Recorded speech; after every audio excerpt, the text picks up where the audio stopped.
The listening station had fallen once and never finished falling. Glass hung in the frames as if waiting for a signal. The air smelled of dust and cold metal. Somewhere far off, a bass note held steady, the long hum of the resonance bridge reaching through rock and bone. Elias sat at a dead console and checked what was left of his kit: coil, charge, knife, water. A shard of etched glass he carried for no reason he could name. His head throbbed with borrowed lives, faces, streets, a lullaby that did not belong to him. He let the ache pass through and counted his breath. A voice opened in his implant like a door on a storm hinge. It came in thin, then strong, then thin again, age folding over youth. "Confirm," the handler said. "Objective: sever primary lattice, timing window, brief, interference, constant." Elias kept his words flat. "I heard the hum." "Do not romanticize the hum," the voice said. "It is a grid condition." Static crawled. When the handler spoke again, the words were clean and white as a hospital tile. "Stability Protocol 12 authorizes destructive intervention. You will cut the artery. Resultant dissonance acceptable." "What about memory fallout?" Elias said. A pause. A faint chorus like a crowd behind a wall. "Collateral recollection variance within limits," the handler said. "Proceed." Elias stood. The glass in the frames tinkled but did not fall. He touched the etched shard in his pocket. It was cool and common and kept his hand honest. He left the station and stepped into the cold. The old transit tunnel breathed damp air and the smell of oil that would never burn again. Water ticked in the dark. Elias walked by feel, and by the line of faint maintenance lights, 1 in 10 still alive. "Left," a woman said in his skull, warm as tea held in cold hands. "There's a drop on the right." Elias stopped, surprised by the softness. "Identify." "Later," she said, amused, a smile inside a whisper. "Step over the gap. You'll hear it before you see it." He listened, heard it, stepped. The cavern opened and narrowed again. "You're the guide," he said. "I am what's left of several guides," she said. The warmth dipped and came back. "My name is Mira. That part is mine." The tunnel widened. High above, a freight grate rattled. No footsteps, only the memory of them, scored into the metal. "Speak little," Mira said. "The bridge notices attention. It watches for care the way a dog watches a door." Elias smiled without showing his teeth. "Understood." "Good," she said, and the word carried a wire of steel he trusted. "Keep the glass you're holding. Write nothing on it. It is proof that something can be kept that no signal can reach." "Is it?" he asked. "I hope so," she said. "Hope is a kind of proof." They moved on together, her voice steadying his breath steadying his hands. When he climbed the last ladder, he could feel the city's field on his skin, a pressure like weather with purpose. The bridge did not span water. It floated like a black tendon across the mouth of the city, anchored to towers tuned to a frequency men had mistaken for safety. Sentinels watched the span with mirrored faces and small instruments pressed to their chests. Their needles trembled the way dog ears tremble when a whistle sounds. "Eyes down," Mira said. "Think nothing loud." "How?" he said. "Think of walking," she said. "The foot knows more honest things than the head." He stepped out. The span gave slightly, like a throat swallowing. The hum grew stronger. Halfway across, a sentinel turned. Its mirror held the skyline and a dim figure in it that might have been him. He felt the impulse to nod as one does to a man with a job. He let the impulse pass. "Good," Mira said, low. "Let them be real, and let yourself be nothing." The sentinel turned away. The hum went on. Elias crossed into the grid with his heart where it belonged, and did not look back. The grid liked order. Streets ran at right angles until you watched too long and saw they bent a degree here and there toward the towers. People moved as if the air had been taught a rhythm, and their bodies had learned it.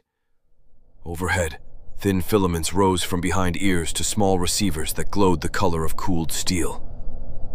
On the corners stood harmony stations, benches under screens that showed childhoods in clean light. Men and women sat and watched their own lives until their eyes shone and their shoulders let go.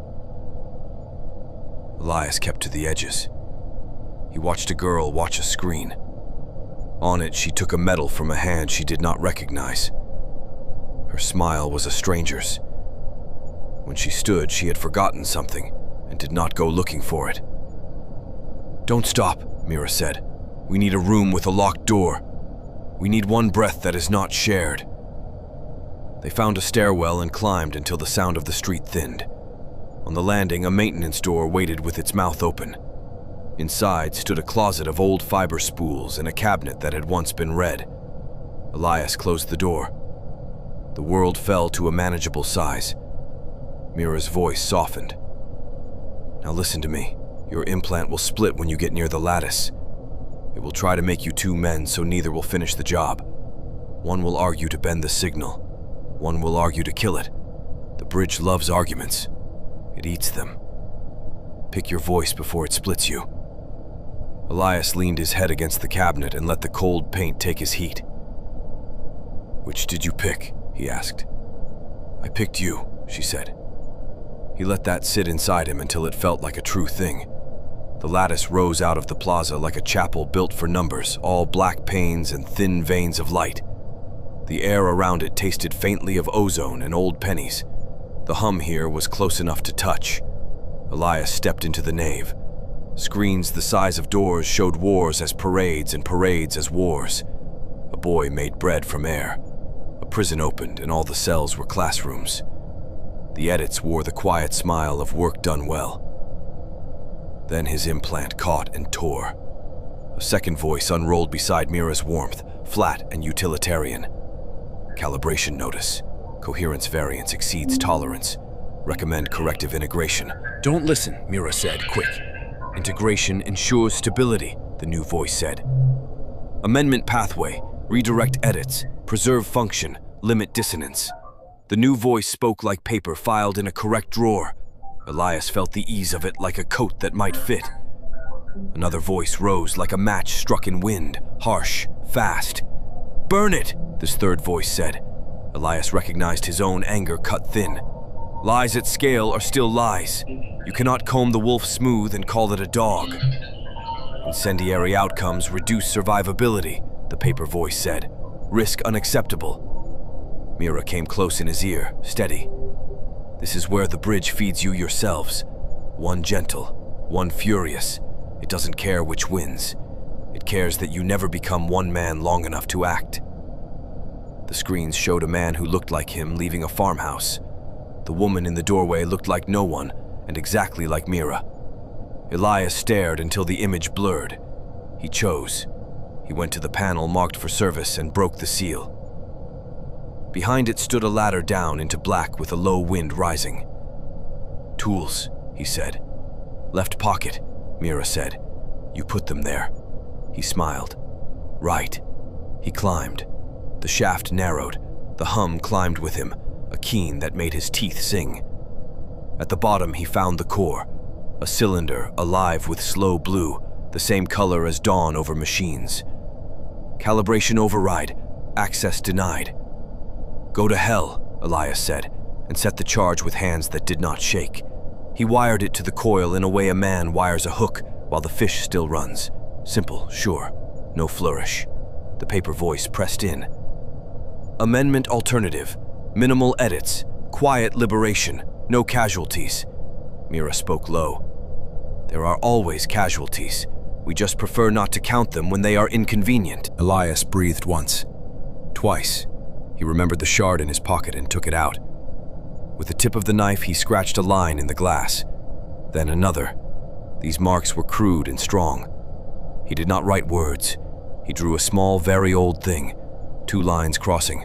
A sign for a church, a road, a promise. He did not know why the hand chose it. He let it. He set the timer. He took the coil in his other hand and pulled the wire free. The hum leapt like an animal. The paper voice screamed without sound. The harsh voice laughed once and was gone. Go, now, Mira said. Listen, he said. If it takes me, I want you to keep something that was mine. I will keep it, she said. The charge went like silence answered. The panes blew. The light drew in like breath and then froze. The first thing to fail was the smile on the screens. After that, it was the weather. After that, it was the easy lies people tell themselves for sleep. The hum stopped. The city made a new sound as attention came back to eyes that had not used it in years. Somebody laughed the way men laugh when they have been spared a fall. Somebody shouted a name and got no answer. Elias climbed until the last rung. He was breathing hard, but the breath felt honest. He reached the service door and pushed it open. The plaza was full of people standing still. Some were crying in a way that meant a life had returned to them all at once and did not yet fit. Some stared at their hands as if surprised to find them real. He put a hand to his pocket. The shard of glass was still there, his nail mark crossed and simple. "Elias," Mira said in his ear, relief a color you could see. "You did it. You stubborn man. You did it." He looked up at the empty frame of the lattice and saw a small woman at the far edge of the plaza, hair pulled back, eyes unlit by any tether. She was looking around like a person stepping out of smoke. "Mira," he said, and started toward her. He crossed half the square before the implant caught and stuttered like a heart with a wrong beat. "Archive action complete. Divergent source excised. Coherence restored." "What?" he said.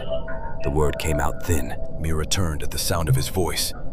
She had the same set to her shoulders he knew from the tunnel, the same mouth, the same gaze that met a thing head-on. Her eyes passed over him as they would over any man. Polite, distant, the way you look at a stranger making sure he means no harm. He stopped 3 paces away. He did not reach. Men who reach for strangers are not good men. "Are you all right?" he asked, steady. "I am," she said. Her voice was warm without invitation. "I think I am. It's been so loud." He nodded. "It'll get quiet again." She gave a small smile with no history in it. "I hope so," she said. He wanted to say his name. He wanted to tell her the color of the oil in the tunnel, the way she said good, the way the word had weight. He wanted to hand her the shard in his pocket and say, "Keep this. It proves something can be kept." But proof is a private thing when the world has been edited. "Take care," he said. "You too," she said, and turned to help an old man who had sat down on the stones and could not remember if he had knees before today. Elias stood in the square until his breath found its work again. He took the shard from his pocket. The cross he had scratched was clear. He turned it in the light. For a moment, the etched lines looked like letters. For a moment, they almost spelled a name. Then the light shifted, and it was only 2 lines, plain as a roadside. He put the glass back and walked into a city that did not know him.